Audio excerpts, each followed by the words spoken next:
उनके बच्चों का। देखिए आज तो एक महत्वपूर्ण बात था कि साइंस और मैथ था, तो मैं बार बार बच्चों को कहता था, पहले से भी कह रहा हूँ कि एनसीईआरटी पढ़े बिना गुजारा नैया पार नहीं लगेगी। और टोटल जो मैथ हो या आपको साइंस हो या जीएस के जो भी प्रश्न हैं, उसका सारा का सारा आधार आपको एनसीईआरटी था। जिन बच्चों ने बढ़िया से एनसीईआरटी पढ़ा उनका बढ़िया गया, अदरवाइज चिटपुटिया वाला काम इसमें नहीं चला है। और एनसीईआरटी बेस्ड तैयारी के आधार पर ही बच्चे आप शुरू से कहते थे ना, बच्चों को सिखाए कि नहीं थे कि एनसीईआरटी पढ़ना है? एससीईआरटी और एनसीईआरटी छोड़ के दूसरी कोई मैं बात करता ही नहीं था। तो आज वही रहा क्वेश्चन, मैथ का बच्चों को टफ लगा, कुछ बच्चों को टफ वाले बताए आपको, फोन किए कि मैथ टफ लगा? मैथ टफ लगा और कुछ बच्चों को बायो टफ लगा। तो टफ स्वाभाविक है कि सब क्वेश्चन इजी रहता नहीं है। गुरुजी को क्या लगा, आपको क्या लगा कि कहाँ बच्चे अटके होंगे ज्यादा? जिन बच्चों ने एनसीईआरटी एससीईआरटी नहीं पढ़ा होगा वहां वे अटके होंगे, जिन्होंने पढ़ा होगा वो नहीं अटके होंगे। क्योंकि बहुत सारे बच्चे ऐसे आए जो बेस जिनका बढ़िया है, एनसीईआरटी एससीईआरटी आधारित बेस है, उन लोगों ने बताया कि उनका परीक्षा अच्छा गया है। अदरवाइज कुछ लोगों का मैथ टफ लगा। लोग बायो लिए थे उनको बहुत टफ लगे, बोले कि चार क्वेश्चन जो पूछे गए थे मैथ्स के वो बड़ा हार्ड लग गया। नहीं तो मैथ सेक्शन में जो जिनका बायोलॉजी था, तो बायोलॉजी हार्ड लगने का सबसे बड़ा कारण ये था कि बायोलॉजी एक कंसेप्ट पर आधारित प्रश्न पूछ रहा है।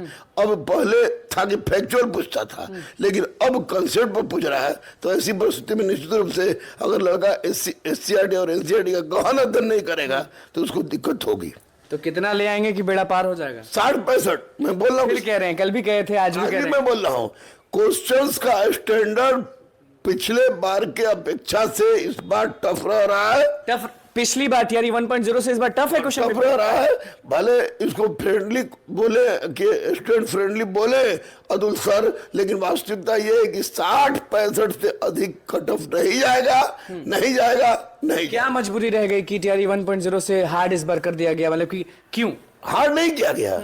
इन्होंने आधार बीपीएससी की गरिमा को बचाने का प्रयास किया और एससीईआरटी एनसीईआरटी को उन आधारात्मक प्रश्नों को उठाकर इन्होंने देने का प्रयास किया जो बच्चे एटम बम परमाणु बम में ढूंढने। कौन बाजी मारेंगे, शिक्षक अभ्यर्थी या नियोजित शिक्षक या प्राइवेट टीचर जो पढ़ाते आए? नहीं, बाजी कौन मारेगा? ये यूपी पंजाब की लड़कियां भी पहुंच रही हैं, कह रही हैं हम बाजी मारेंगे। यूपी वाले भी मौजूद थे वहां पे, कह रहे हैं कि वहां रोजगार नहीं है, यहाँ रोजगार दे रहे हैं नीतीश कुमार, तो हम यहाँ बाजी मारेंगे। जो एससीईआरटी एनसीईआरटी जिनका बेसिक जिसने बढ़िया से पढ़ा है वो इंग्लैंड का काय नहीं हो, अगर उसको भी अनुमति रहती तो जो बढ़िया से बेस जिसका मजबूत है वो बेस मजबूत मतलब क्या कि शुरू से पढ़ता है वो एनसीईआरटी का गहन अध्ययन और उस बेस पर आधारित तमाम प्रश्नों का उसने बनाया हो तब।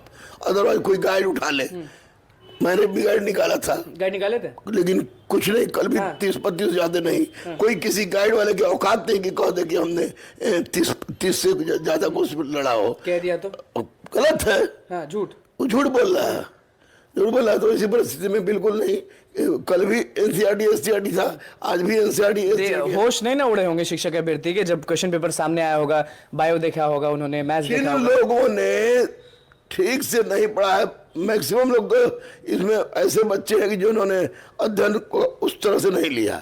और बहुत सारे कोचिंग संस्थान हम लोग भी पढ़ाए, अगर पढ़ाए तो इस बार तो हम लोगों ने देखा कि इतना कम समय में हुआ कि कोचिंग संस्थान अगर दावा करता है कि मैंने बहुत सब कुछ कर दिया तो बिल्कुल झूठ बोल रहा है। जो बच्चे का बेस पहले से था, चाहे नियोजित हो चाहे आपको उठपटांग क्वेश्चन तो नहीं पूछे गए अभ्यर्थियों से? उठपटांग बिल्कुल नहीं। बीपीएससी अपने जगह पर बिल्कुल ठीक है, अतुल प्रसाद सर बिल्कुल ठीक किया है इन्होंने, और इस परंपरा को बनाए रखे अन्य आयोग के अध्यक्ष भी, तो निश्चित रूप से उंगली उठना बंद हो जाएगा। कल बहुत लोग पकड़ाए थे, आपको मालूम होगा, 4 लोग का नाम आया था कि मुन्ना भाई पटेल। अगर विष्णु भगवान भी किसी आयोग के अध्यक्ष रहे तो मुन्ना भाई लोग पकड़ाएंगे, क्योंकि मुन्ना भाई लोग का पेशा होता है कुछ लोगों का इस तरह काम करना।